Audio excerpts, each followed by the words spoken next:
जय हिंद साथियों, मैं अमित राव आप लोगों का R2R एजुकेशन में एक बार फिर स्वागत करता हूं।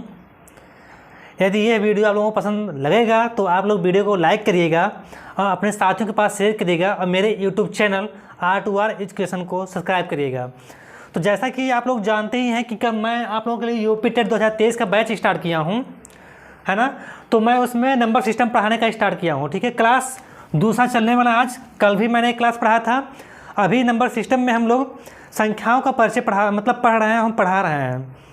तो संख्याओं का परिचय 1 से 2 क्लास और चलेगी, उसके बाद ये ख़त्म हो जाएगी। फिर हम लोग बहुत तेज़ी से अपने टॉपिक पे बढ़ेंगे, ठीक है।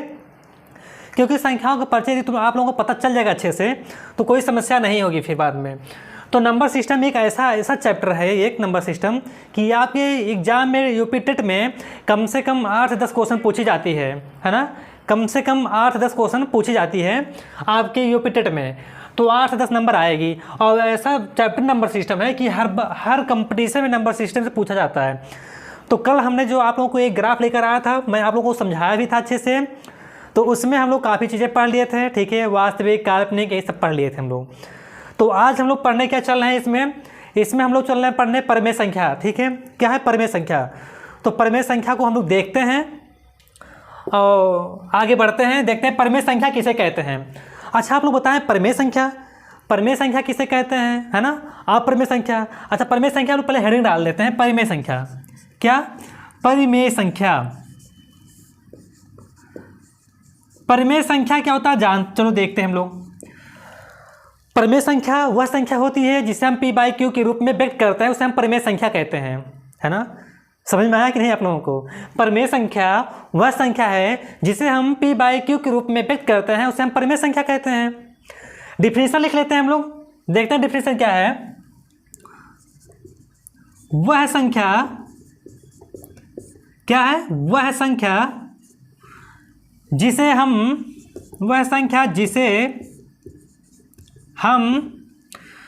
P/Q के रूप में व्यक्त करते हैं। क्या करते हैं? व्यक्त करते हैं।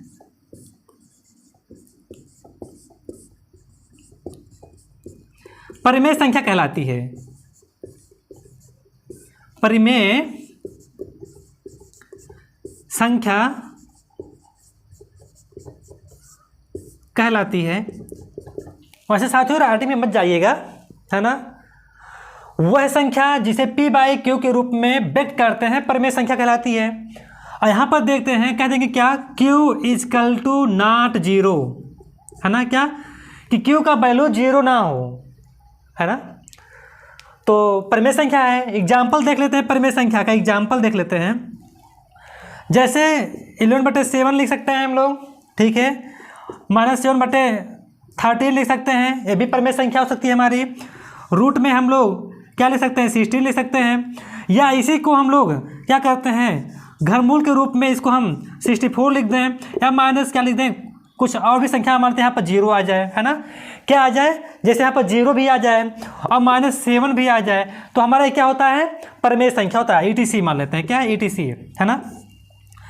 तो परिमेय संख्या का एग्जाम्पल क्या है? 11/7 -7/13 या रूट में 16 या 64 या घनमूल या 0 आ जाए, 7 आ जाए, तो यह परिमेय संख्या होती है। परिमेय संख्या का एक नोट लिख लेते हैं, थोड़ा छोटा सा देख लेते हैं। नोट क्या है? बहुत ही मतलब इंपॉर्टेंट बहुत ज़्यादा है यह नोट आप लोग को जानना बहुत ज़रूरी है, इसलिए मैं आप लोगों को संख्याओं का परिचय करा रहा हूँ। क्या चीज़ में क्या इंपॉर्टेंट है आप लोग जानते रहें। हम सीधे कहेंगे क्या? 2 परिमेय संख्याओं के बीच में, 2 परिमेय संख्याओं के बीच में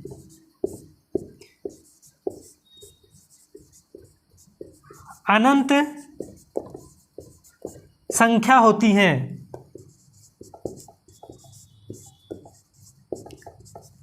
देखो, परिमेय संख्या वह संख्या जिसे हम P/Q के रूप में व्यक्त करते हैं, परिमेय संख्या कहलाती है। Q = not 0, मतलब Q का वैल्यू 0 ना हो। अच्छा देखते हैं, जैसे P/Q मान लेते हैं। P/Q है तो P का वैल्यू मानते हैं क्या हो जाए, यहाँ पर 3 ले लें, और Q का वैल्यू क्या ले लें, यहाँ पर मारते 7 ले लें, तो मतलब 3/7 भी हमारा क्या हो जाएगा? परिमेय संख्या हो जाएगा, ठीक है। तो हमारा ये नोट थे, आप लोग नोट कर लें या तो स्क्रीनशॉट लीजिए, हम आगे चलते हैं, है ना। चलो ठीक है, आगे देखते हैं। आप लोग, मैं उम्मीद करता हूँ, आशा करता हूँ कि आप लोग नोट कर लिए होंगे। तो इसको मिटाते हैं। तो परिमेय संख्या हमारा खत्म हुआ।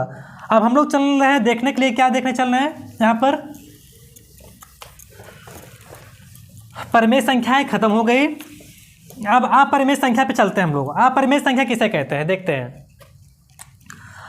अपरिमेय संख्या, क्या अपरिमेय संख्या किसे कहते हैं? वह संख्या जिसे p/q के रूप में व्यक्त ना किया जाए,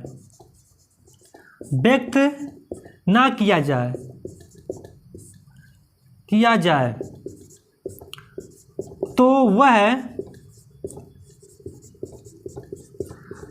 अपरिमेय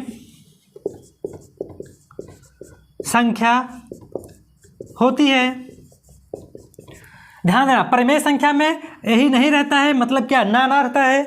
मतलब परिमेय संख्या में वह संख्या जिसे p/q के रूप में करते हैं वह परिमेय संख्या होती है, और अपरिमेय संख्या वह संख्या जो p/q के रूप में ना व्यक्त किया जाए उसे हम लोग क्या कहते हैं? अपरिमेय संख्या कहते हैं। ठीक है, तो आप लोगों को समझ में आ रहा होगा।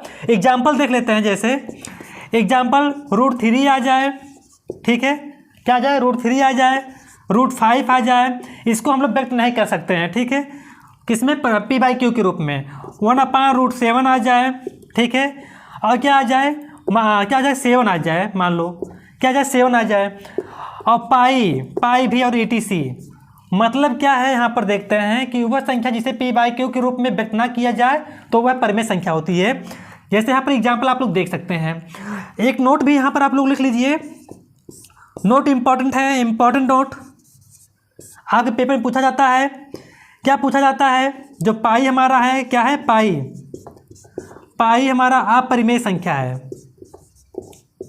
पाई जो साइन है हमारा अपरिमेय संख्या है।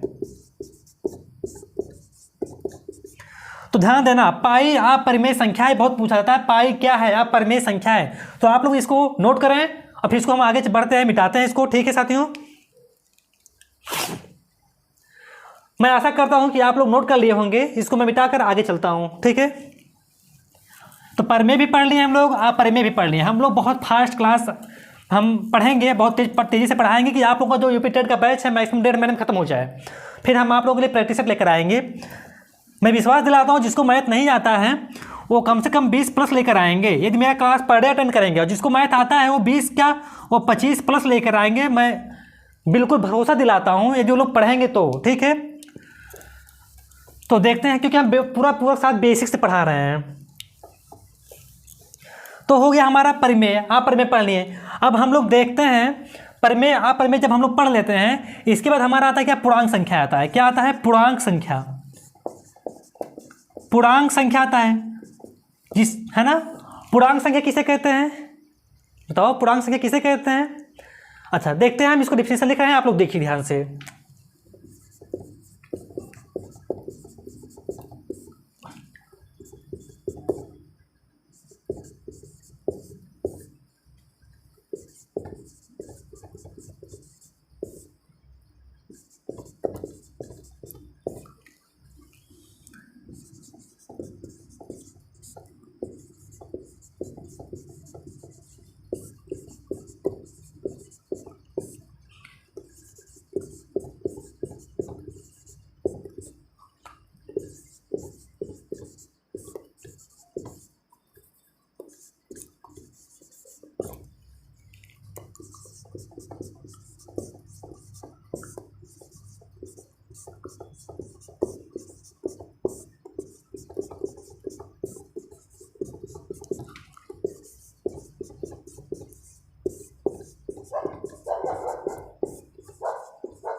देखते हैं पूर्णांक संख्या क्या है हमारा। पूर्णांक संख्या किसे कहते हैं हम लोग देखते हैं। वह संख्या जिसमें ऋणात्मक संख्या और धनात्मक संख्या के साथ शून्य को भी शामिल कर लिया जाता है तो पूर्णांक संख्या कहलाता है। समझ में आएगा आप लोगों को पूर्णांक संख्या किसे कहते हैं? वह संख्या जिसमें ऋणात्मक संख्या और धनात्मक संख्या के साथ शून्य को भी शामिल कर लिया जाता है पूर्णांक संख्या कहलाता है। ठीक है, तो आगे देखते हैं, ग्राफ के माध्यम से हम आप लोगों को समझा देते हैं कैसे क्या है, देखते हैं। मानते हैं हमारा एक रेखा है, रेखा के बीचों बीच में हमारा क्या होता है? शून्य होता है, मतलब जीरो होता है। और हमारा दाहिने साइड जो होता है, जो हमारा दाएं साइड होता है, दाएं साइड के साथ हम क्या लिखते हैं? 1 लिखते हैं, 2 3, मतलब ऐसे धनात्मक चलता है, 1 2 3 4 ऐसे dot dot dot dot infinite, मतलब प्लस इनफाइनाइट तक जाता है। और इधर -1 आता है, -2 आता है, -3 आता है, -4 आता है, ऐसे डॉट डॉट डॉट डॉट कहाँ तक जाता है? माइनस इनफाइनाइट तक। और यहाँ पर देखो, ध्यान दो, ये हमारा क्या होता है? पॉजिटिव होता है। ये हमारा क्या होता है? निगेटिव होता है। क्या होता है? निगेटिव होता है। क्या होता है? निगेटिव होता है। ठीक है, और बीच में क्या है? जीरो है। तो इस सबको जब हम लोग शामिल कर लेते हैं, सबको आपस में जब शामिल कर लेते हैं, तब हमारा क्या बनता है? पूर्णांक बनता है। क्या बनता है? पूर्णांक बनता है। क्या बनता है? पूर्णांक संख्या बनता है। क्या बनता है? पूर्णांक संख्या बनता है। तो हम लोग सीधे कहेंगे, क्या कहेंगे? ध्यान आएगा, आपको एग्जाम्पल भी मैं दे दिया हूँ ग्राफ के माध्यम से। यहाँ पर क्या कहा गया, देखते हैं कि इसमें जो पॉजिटिव आता है ना, पॉजिटिव संख्या है और निगेटिव संख्या है, प्लस जीरो को भी जब शामिल कर लेते हैं तो पूर्णांक संख्या कहलाती है। क्या कहलाती है? पूर्णांक संख्या कहलाती है। देखते हैं, एक नोट में देख लेते हैं, नोट आप लोग देख लें, यहाँ पर भी एक नोट इंपॉर्टेंट है। माइनस इनफाइनाइट सबसे छोटी, क्या है? माइनस इनफाइनाइट सबसे छोटी पूर्णांक संख्या है। क्या है? पूर्णांक संख्या है।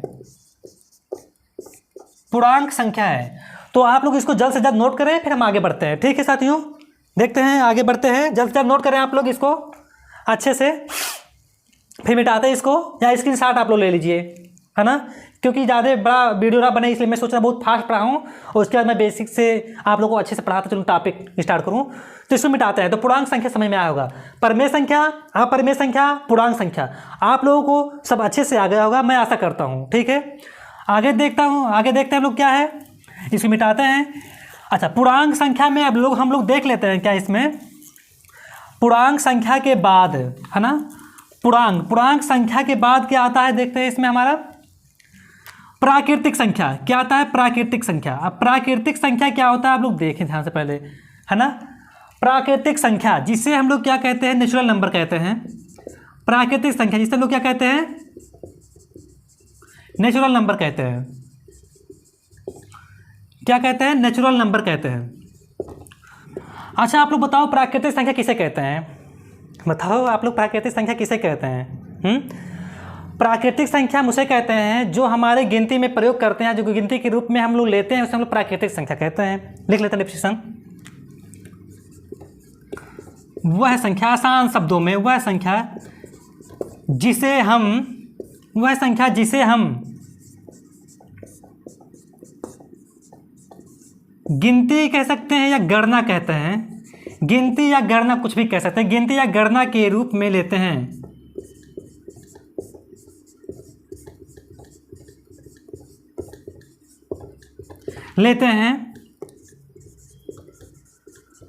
प्राकृतिक संख्या कहते हैं।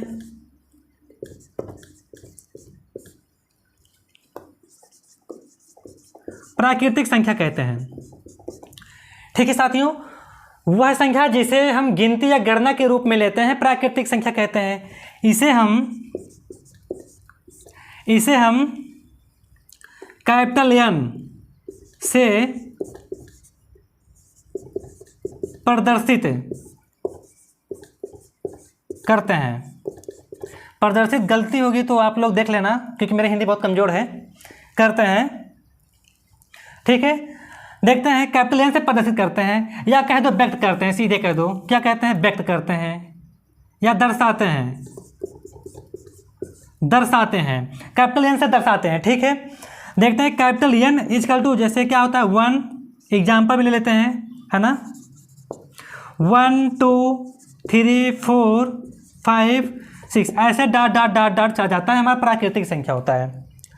तो प्राकृतिक संख्या है ना, आसान है ना, अपने शब्दों में देखो, बहुत आसान अपने शब्दों में हम लिखाए हैं, हम किताबी भाषा नहीं लिखा है। देखो, वह संख्या जिसे हम गिनती या गणना के रूप में व्यक्त लेते हैं, यानी व्यक्त करते हैं, रूप में लेते हैं, प्राकृतिक संख्या कहते हैं।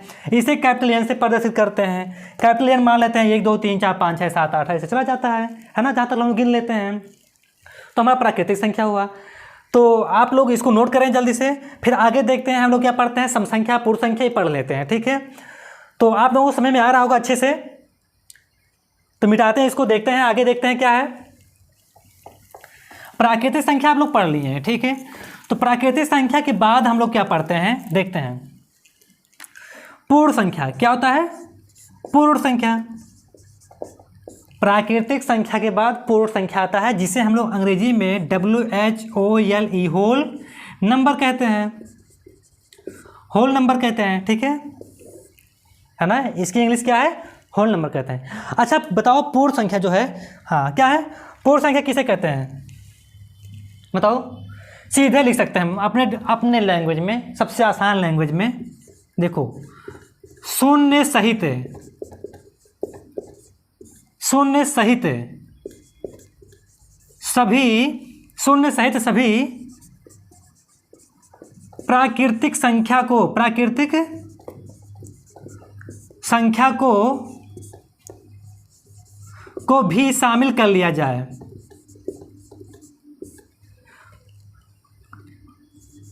कर लिया जाए तो वह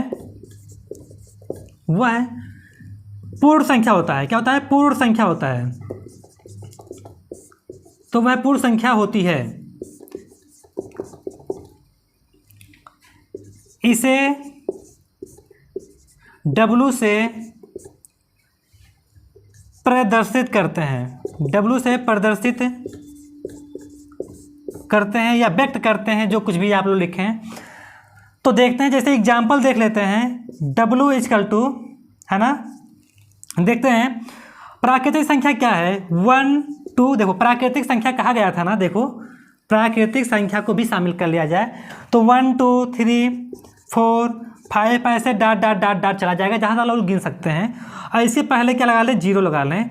जब 0 भी लगा लेंगे हम लोग तो यहाँ पर हमारा क्या हो जाता है, पूर्ण संख्या होता है ना आसान। अपने लैंग्वेज में देखो, अपने लैंग्वेज में हम लिखा रहे हैं, किताबी भाषा नहीं लिखा रहे हैं ना।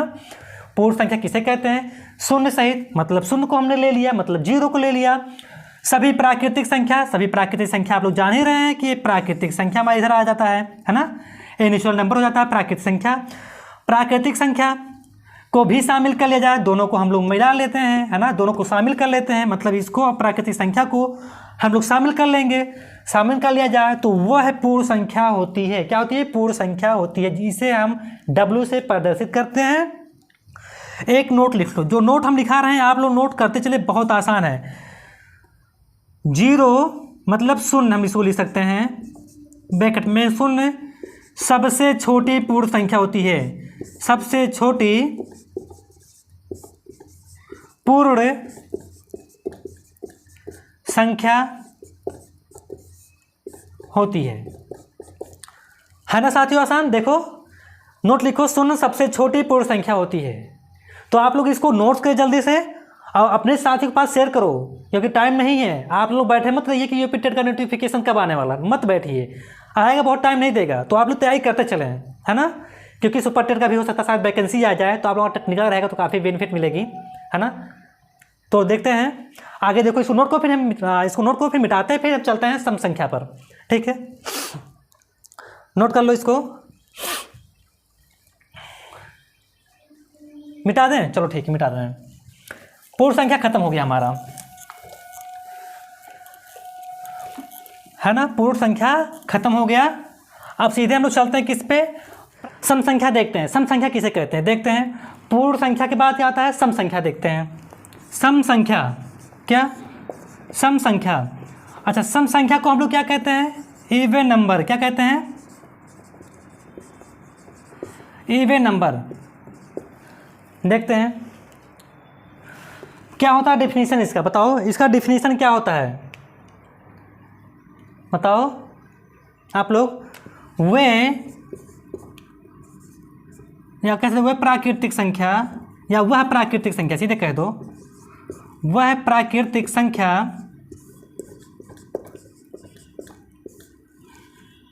वह प्राकृतिक संख्या जिसे वह प्राकृतिक संख्या या वह प्राकृतिक संख्याएं कह दो, वह प्राकृतिक संख्याएं जो दो से क्या है, दो से विभक्त हो जाए, विभक्त हो जाए, विभक्त हो जाए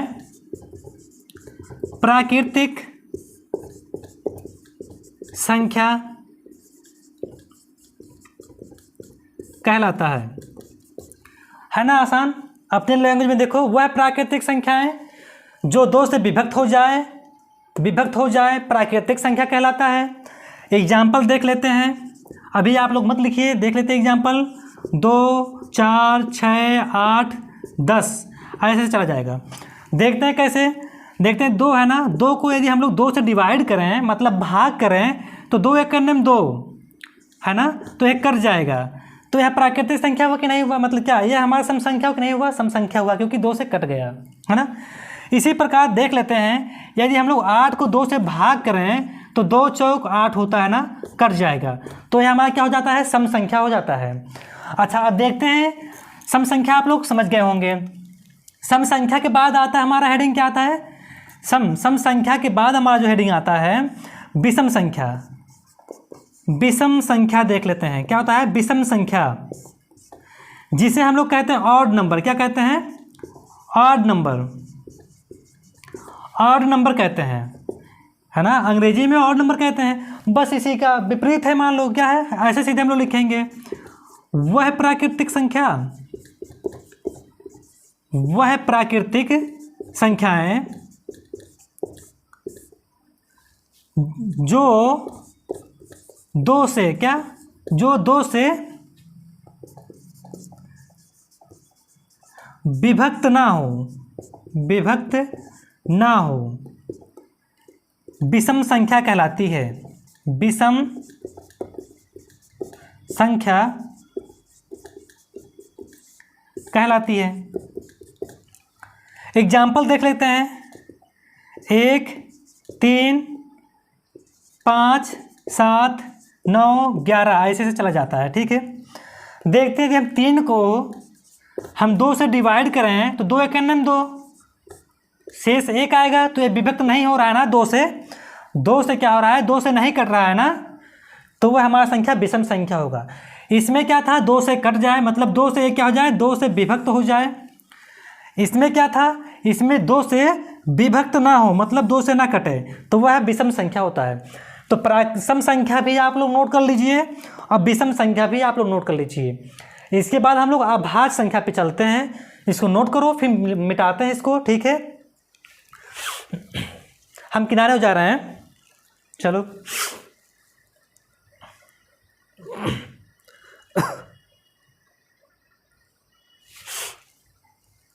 मिटा दें, चलो मिटा दें, आगे देखते हैं। अब अभाज्य संख्या पे चलते हैं हम लोग। कहाँ चलते हैं, अभाज्य संख्या पे चलते हैं। अभाज्य संख्या किसे कहते हैं, तो विषम संख्या हो गया है। अच्छा, अभाज्य संख्या किसे कहते हैं, है ना, अभाज्य संख्या, अभाज्य संख्या जिसको हम लोग जैसे कहते हैं प्राइम नंबर, प्राइम नंबर कहते हैं। ठीक है, देखते हैं अभाज्य संख्या किसे कहते हैं। किसे कहते हैं, वे प्राकृतिक संख्या, वे प्राकृतिक संख्या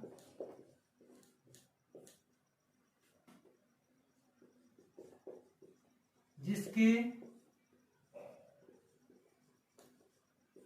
केवल और केवल,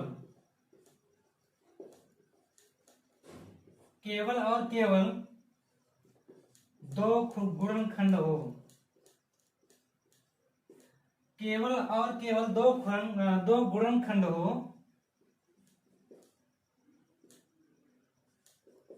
तो उसे हम अभाज्य संख्या कहते हैं। अभाज्य संख्या कहते हैं। वह प्राकृतिक संख्या जिसके केवल और केवल दो गुणनखंड हो तो उसे अभाज्य संख्या कहते हैं। ठीक है, एग्जाम्पल देख लेते हैं। 2, 3, 5, 7, 11, 13, 17, 19 ... मतलब ऐसे चला जाता है। तुम्हारा क्या अभाज्य संख्या होता है। देखते हैं जैसे कैसे दो गुणनखंड हुआ। जैसे देखते हैं 2 है ना, 2 का हम लोग जब गुणनखंड निकालेंगे तो 1 × 2, तो इसका 2 ही मतलब गुणनखंड हुआ ना इसका। ऐसे देखते हैं 3 का, तो 1 × 3 मतलब 2 ही हुआ। तो मतलब 2 ही गुणनखंड होते हैं जिसका, उसे हम लोग क्या कहते हैं, अभाज्य संख्या कहते हैं। ठीक है, तो इसको आप लोग नोट कर लें, फिर आगे चलते हैं, देखते हैं। हो गया, मिटाते हैं। तो अभाज्य संख्या भी हो गया। अभाज्य संख्या के कुछ पॉइंट है, इसको नोट कर लीजिए आप लोग, नोट करवा रहे हैं हम। तो देखते हैं, नोट लिख लो। नोट इंपॉर्टेंट नोट है। पॉइंट फर्स्ट, दो सबसे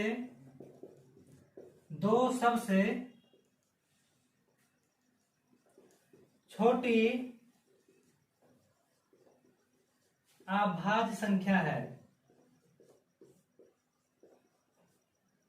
दूसरा पॉइंट देखते हैं। दूसरा पॉइंट क्या है, एकमात्र, कह सकते हैं क्या, दो एकमात्र सम अभाज्य संख्या है। मतलब 2 सबसे छोटी अभाज्य संख्या है, 2 एकमात्र सम अभाज्य संख्या है, और कोई सम संख्या अभाज्य नहीं होती है। तीसरा पॉइंट देख लेते हैं, 1 से 50 तक 1 से 50 तक 15 अभाज्य संख्या होती है। चौथा पॉइंट देखते हैं, 1 से लेकर 100 तक 25 अभाज्य संख्या होती है। तो ये पॉइंट आप लोगों को याद रखना है। पहला पॉइंट, दूसरा पॉइंट, तीसरा पॉइंट, चौथा पॉइंट। पहला पॉइंट क्या है, 2 सबसे छोटी अभाज्य संख्या है, 2 एकमात्र सम अभाज्य संख्या है। तीसरा, 1 से 50 तक के बीच में 15 अभाज्य संख्याएं होती हैं या आती हैं। या कह सकते हैं 1 से लेकर 100 तक 25 अभाज्य संख्याएं होती हैं। तो इसको आप लोग नोट कर लें। फिर हम चलते हैं सीधे किस पे, भाज्य संख्या पे चलते हैं। मिटाएं इसको। ठीक है, इसको मिटाते हैं।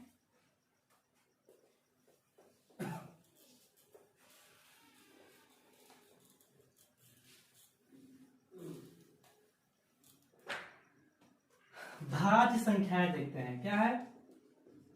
नेक्स्ट हेडिंग क्या है, भाज्य संख्याएं।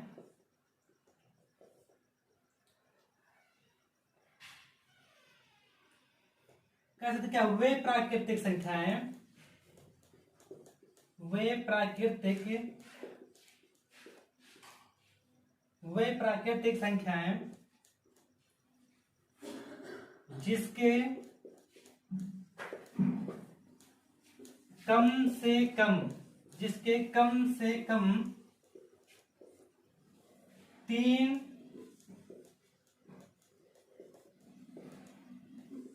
गुणनखंड हो तो उसे भाज्य संख्या कहते हैं। क्या कहते हैं, भाज्य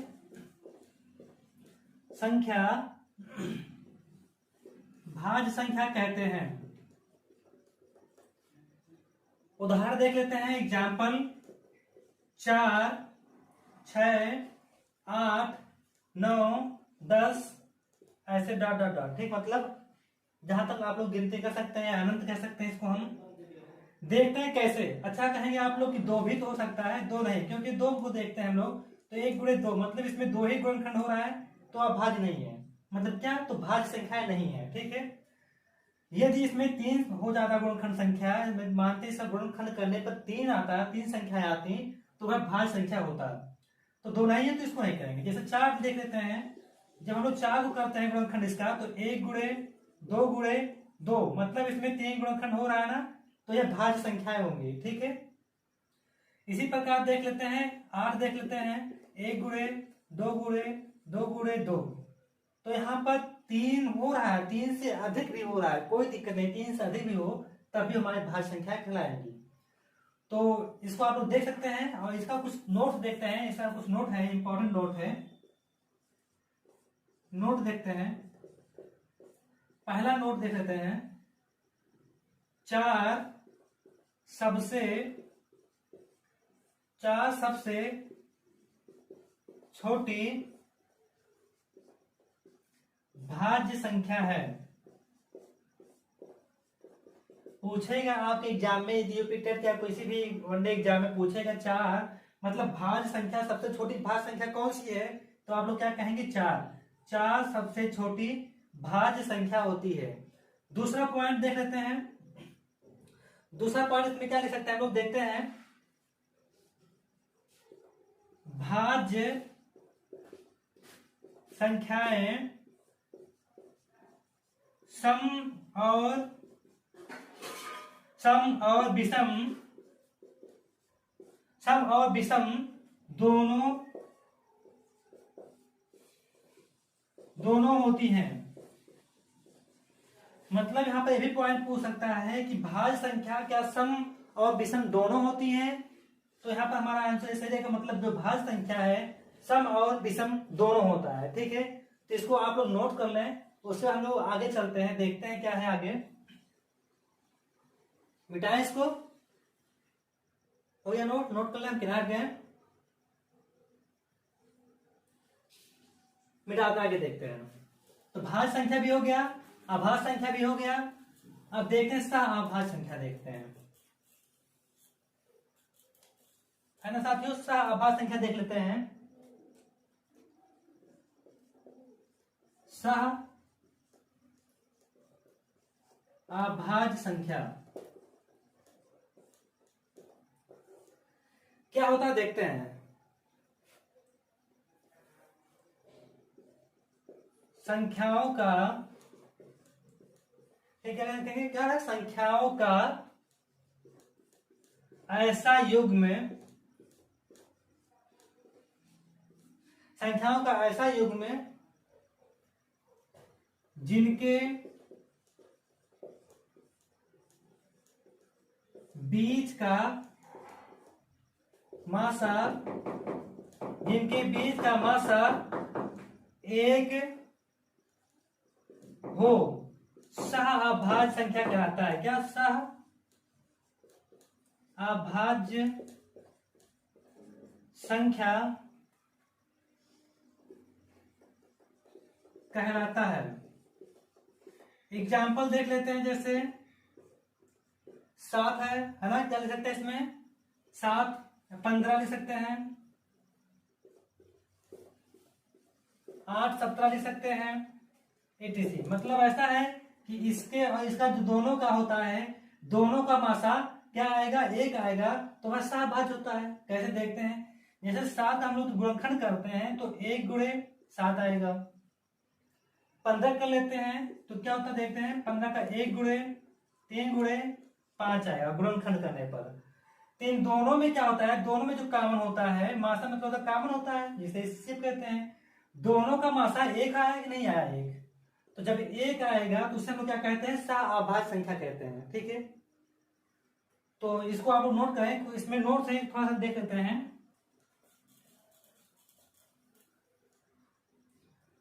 नोट्स देखते हैं,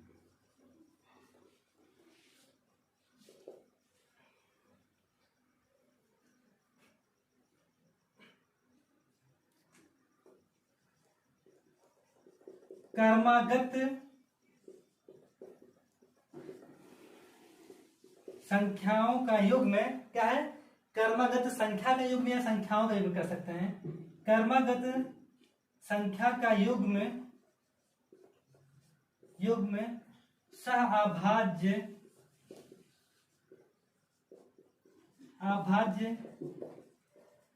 संख्या होती है। एग्जाम्पल जैसे देख लेते हैं इसका, जैसे मानते 4 है और 5 है, तो मतलब संख्याओं का युग्म मतलब क्रमागत है कि नहीं, 4 5, तो इसका मासा एक ही होगा। देख लेते हैं क्या 6 और 7, इसका मासा क्या होगा, एक ही होगा। मतलब ऐसे जब क्रम में जाता है तो उसका जो हमारा क्या होता है कि जो इसका मासा एक ही आएगा, तो इसे हम लोग सहअभाज्य संख्या कहते हैं। ठीक है, तो इसको आप लोग नोट कर लें। तो यह क्लास यदि आप लोगों को अच्छा लगा होगा तो हमारे वीडियो को लाइक करिएगा, अपने साथियों के पास शेयर करिएगा, और R2R एजुकेशन को आप लोग सब्सक्राइब करिएगा चैनल को। ठीक है, एक क्लास दूसरा था नंबर सिस्टम का, कल से तीसरा क्लास लेकर आएंगे आप लोगों के लिए। इसमें सीधे हम चलते हैं, पिछले टॉपिक पे चलते हैं। आज के टॉपिक के बारे में बताएंगे हम, नंबर सिस्टम में क्या हमको पढ़ना है उसको हम सिर्फ पढ़ाएंगे। ठीक है साथियों, तो इसको आप लोग नोट कर लें या स्क्रीनशॉट ले लीजिए। अच्छा लगा होगा तो आप लोग लाइक करिएगा, चैनल को सब्सक्राइब जरूर करिएगा। धन्यवाद साथियों, आज यहीं तक।